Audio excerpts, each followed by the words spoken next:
Proverbs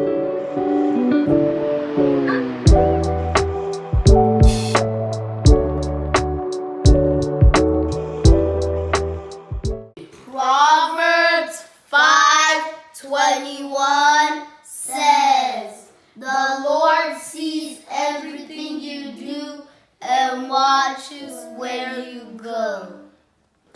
Proverbs 5:21 says, "The Lord sees everything you do and watches where you go." Proverbs verse 5:21, it says, "The Lord sees everything you do and watches where you go." We are coming back to please God. Niyo lesson turiko uno munsi. Giheze twaravuze ingene dukwiye gukorera Imana, tukava mu bitagira ikimazi, tugatangira Imana ishimwe dukoresheje inkomezi zacu zose n'ivyacu byose. Turagiye kubandanya niki kigwa cyacu cyo kuvuga ijambo ry'Imana. Wowe unezewe no kumva ijambo ry'Imana, turaguhaye ikaze. Turagiye gusoma muri Petero wa mbere igice cya kabiri ku murongo w'icenda. Ndasubiramo ndavuga ngo Petero wa mbere igice cya kabiri ku murongo w'icenda. Reka dusome uwo murongo ngere tubarira. Haravuga ngo Petero wa mbere igice cya kabiri ku murongo w'icenda, haravuga ngo ariko mweho muri ubwoko bwatoranijwe, mukoranijwe kuba abami n'abaherezi, muri hanga ryera, abantu bashiriweho kuba inyegu yiharije, kugira ngo mukwize ishimwe ry'iyabahamagaye, ikabakura mu mwiza ikabashira mu muco wayo utangaje. Amena. Ndahasubiramwo, reka ndahasubiramwo, haravuga ngo ariko mweho muri ubwoko bwatoranijwe kuba abami n'abaherezi, muri hanga ryera, abantu bashiriweho kuba inyegu yiharije, kugira ngo mukwize ishimwe ry'iyabahamagaye, ikabakura mu mwiza ikabashira mu muco wayo utangaje. Amena. Amen. Reka tumusabe adusomere mu Cyongereza kugira ngo mwumve ingene abantu bavuga. 1 Peter 2:9 says, "But you are a chosen people, a royal priesthood, a holy nation, a people belong to God, that you may declare the praises of him who called you out of darkness into his wonderful light." Amen. Amen. Uri hanga ryera. Imana yaragutoranije ngo ikugira inyegu yayo. Tugitangura twariyumvira ngo niki twokora kugira ngo dushimishe Imana. Uno munsi uri kurabwirwa yuko uri hanga ryera.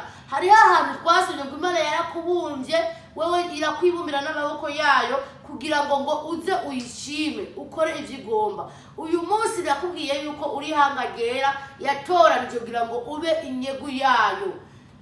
Niyo mpamvu jewe na wewe icyo Imana yadushiriyeho tukwiye kugikora tutaravye ku ruhande ngo bimeze gute, kuko igihe yagutoranije ikwizigiye. Wewe hanga ryera, jewe hanga ryera, abantu twashiriweho kuba inyegu yiharije, abantu twamenye Imana. Wewe uri kurumva ijambo ry'Imana uyu munsi, Yesu arakugomba kuko yagutoranije ngo ube uwo umuherezi, ube inyegu yiwe.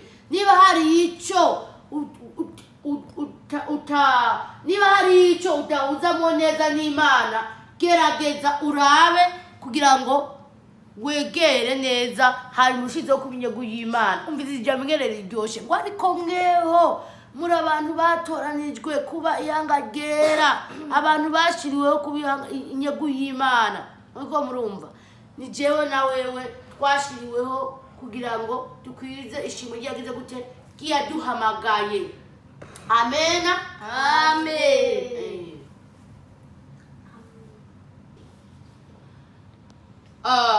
tubandanije gusoma iri jambo ry'Imana turagiye gusoma mu baheburayo 13 ku murongo waho 15 n'uwa 16. Ijambo ry'Imana ni ryiza, ni mugegere mukora icyo Imana yabahamagariye. Turagiye gusoma mu izina rya Yesu Kristo.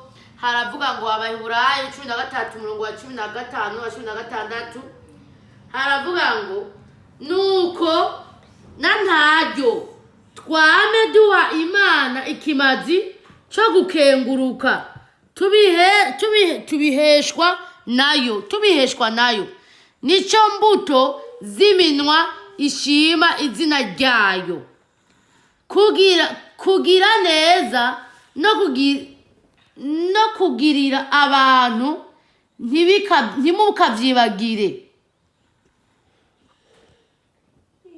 kuko ibimazi bimeze bityo ari byo bihimbara Imana. Turasoma kandi niba twadidinganije ntutahure, reka dusubiremo gusoma iri jambo ry'Imana. Abaheburayo 13:15 kugeza kuri 16 aravuga ngo nuko nantaryo twame duha Imana ikimazi cyo gukenguruka tubiheshwa nayo nico mbuto z'iminwa ishima izina ryayo kugira neza no kugira ubuntu ntimukavyibagire kuko ibimazi bimeze bityo ari byo bihimbara Imana. Amena. Amen. Ibimazi bimeze bityo nibyo bihimbara Imana. Reka tumusaba dusomere mu Cyongereza. Hebrews 13 verse 15 to 16 says, through Jesus, therefore, let us continually offer to God a sacrifice of praise, the fruit of lips that confess his name.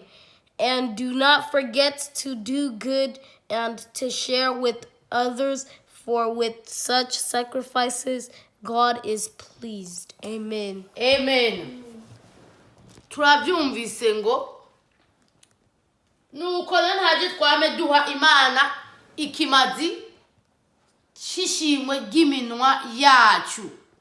Wewe yagize ihanga ryera, wewe yatoranije, wewe yaremye ikakubumbabumba, wewe wibaza ngo nigikinokora kugira ngo shimishe Imana cyangwa shimishe Yesu mucunguzi wanje. Niri jambo ubwiwe uno munsi ngo wame uha Imana ishimwe ry'iminwa yawe ngo uko nivyo bimazi bihimbara Imana.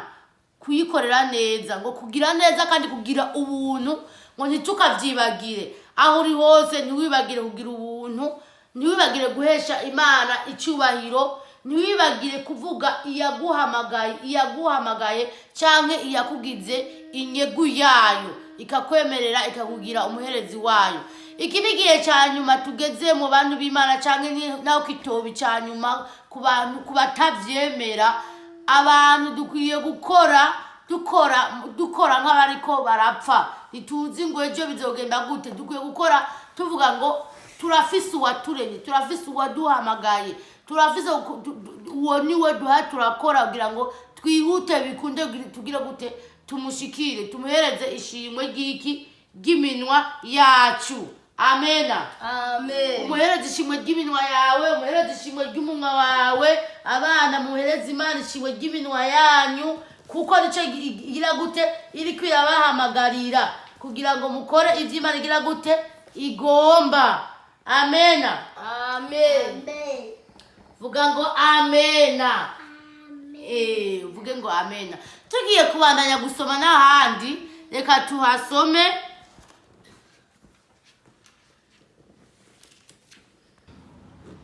Ego ijambo nirizima.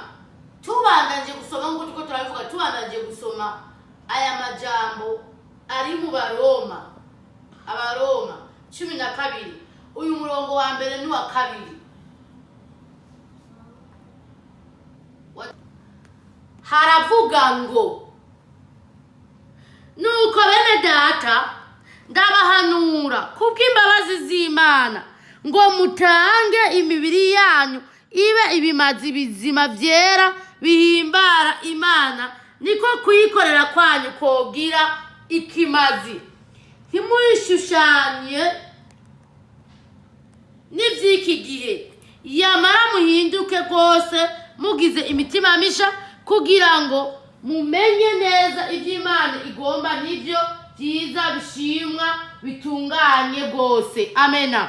Tuhasomye kandi tugasubiramo kugira ngo ushize gutahura unovore kumva insiguro yanje ishobora kutagutahuza, ariko mpemu yera mwiza agutahuze icyo ijambo rivuga. Haravuze ngo nuko bene data ndabahanura kubw'imbabazi z'Imana ngo mutange ibimazi byanyu abe ibimazi bizima byera bihimbara Imana, niko kuyikorera kwanyu kogira ikimazi.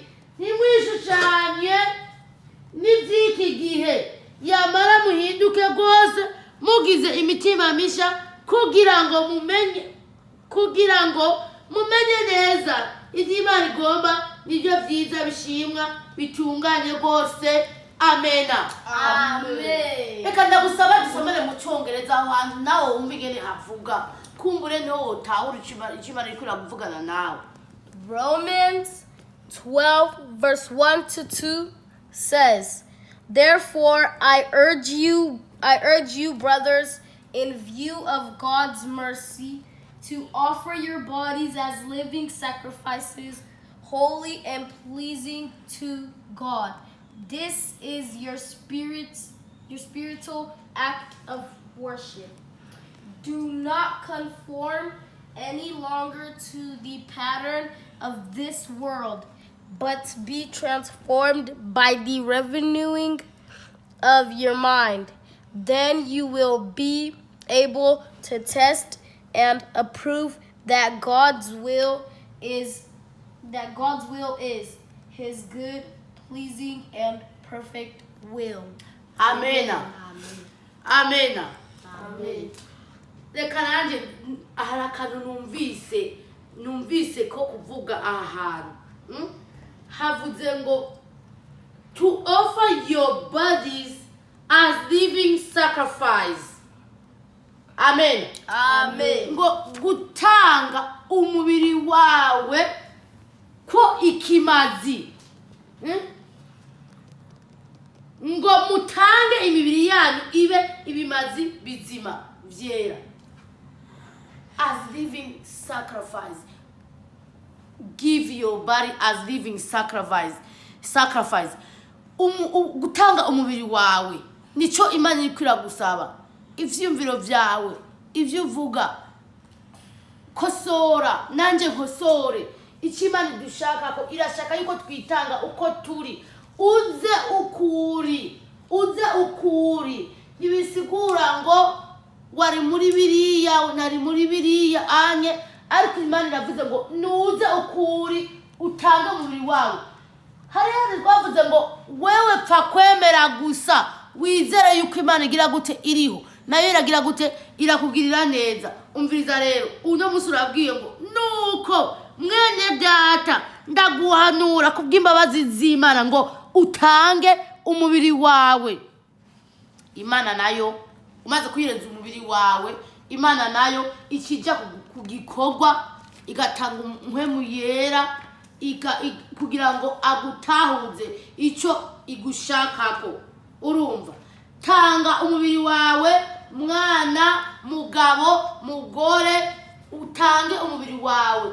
Ureke kubabarisha ibitagira ikimazi. Arandi twabwiye ngo nitwishushanye n'iby'iki gihe. Iri jambo ushobora kugibaza ko ngo kutishushanya n'iby'iki gihe no bigenza gute, no bivuga gute, canke dishatse kumbarira iki. Senga, baza Imana yaguhamagaye, umwe yakubumbabumba, umubaze ngo kuri kurambara ngo sinishushanye n'iby'iki gihe, kandi nanjye nkaba mbona hari ibigezweho binkwega, nkoriki. Imana nayo izogira gute ikuyagire gutahuze icyo ugomba gukora. Amena. Amen. Icyo Imana ikugomba ko yavuze ngo n'uwishushanya n'ivy'iki gihe ukaba utari kuratahura wewe ikibane gusaba no kuyihereza umutima wawe ukayisenga nayo izorushizaho gutahuza buhoro buhoro buhoro buhoro buhoro buhoro buhoro buhoro ntiwishire mu mbobane cyangwa ngo nishire mu mbobane oya ngo nidutange imibiri yacu ibe ibimazi byera bihimbara iki Imana ngo iminwa yacu uyu munwa wanje niba nahora ndawuvugisha ibitagira ikimazi niba hari ibyo nawe nawukoresha bidahimbara umuremyi wanje uno munsi ariko aransaba ngo ninshime nimvuge icyo Imana igomba ku bugingo bwanje no ku bwawe. Twahamagariwe kubabera ngo ntidukwiye kongera kwiyanduza. Twahasomye aho hantu ngo twahamagariwe kubabera ngo turi ihanga ryera. Abantu bahamagariwe kuba ihanga ryera ngo kugira ngo dukwize ishimwe yagize gute giyaduhamagaye. Ni jewe na wewe twahamagara kugira ngo dukore umurimo w'Imana. Ni wewe uri kurahamagarwa kugira ukore umurimo w'Imana. Ushobora kuba wibereye hiyo oya muvyi wawe ariko Yesu arakugomba aho uri hose uze ukuri kuko n'umuremyi wawe. Yesu arakugomba aho uri uze ukuri niwe yakubambiwe. Nekana n'ivyikigiye hanyuma ugire gute wegera Imana. Tugiye gusoma uyundi murongo umwe wanyu mu Baroma igice cya 6 kuri uyu murongo wawo wa 11 haravuga ngo abe ariko namwe muyumvira ko mwapfuye kubw'icyaha ariko ko muriho murab'Imana muri Kristo Yesu. Turasubiramo kuhasoma ngo abe ariko namwe muyumvira ko mwapfuye kubw'icyaha ariko muriho murab'Imana muri Kristo Yesu. Amena. Amen. Amena. Amen. Soma mu Cyongereza. Romans 6 verse 11 says, in the same way, count yourselves dead to sin, but alive to God in Christ Jesus. Amen. Amen. Urumva rero wewe wahamagara. Wewe Imana ikurabwira ngo utange umubiri wawe ube ibimazi byera. Uno munsi ndakuzaniye ijambo ry'ubugingo, ijambo Yesu Kristo yadusigiye. Wapfuye azize ibyaha byanje n'ivyiwawe. Niwe ariko arakugomba. Yakubwiye yuko yakutoranije uri hanga ryera. None rero uraba wumvise ngo abe ariko namwe mwiyumvira ko mwapfuye ku cyaha va mu byaha urimwo uze ariko muriho murab'Imana muri Kristo Yesu. Uriho uri uw'Imana. Imana yaraguhamagaye iragutoranya ivyo urimwo ubivemwo kuko Imana yaragucunguye. Ni jewe nawe twahamagawe na Kristo Yesu kugira ngo tumukorere ivyo agomba. Mwese mumva ijambo ry'Imana aho uri hose. Imana iguhezagire kandi kongera imbaraga ikongera inkomezi mu kubaho kwawe nanje mu kubaho kwanje. Duhereze Imana ibimazi bishimwa by'iminwa yacu kuko yadupfiriye kugira ngo tubone intsinzi tuze tubone kuzohabwa ubugingo budashira. Ijambo ry'Imana niri mwese muryumvise Imana ibahezagire. Amena. Amen. Turagushima Mana kubwira ijambo. Turagushima no kubumvise uhereye ku gice cya mbere ukageza hano ho tugeze. Iri jambo rero riherekeze rigira ububasha rigira inkomezi ku bazoryumva bose. Mu izina ryawe Yesu Kristo icyo waje gukora mu isi kigira ububasha kuri twebwe washizeho kugira ngo tukuvuge uko turi dukoresheje iminwa yacu. Urakoze uzubane n'uwari wese azumva rino jambo kandi twese twambika inkomezi kubw'ububasha bwa imbabazi zawe. Urakoze reka ntabari twebwe ariko turazagira ngo izina ryawe rihabwe icyubahiro. Ni mu izina ry'Umwami wacu Yesu Kristo. Amena. Amen.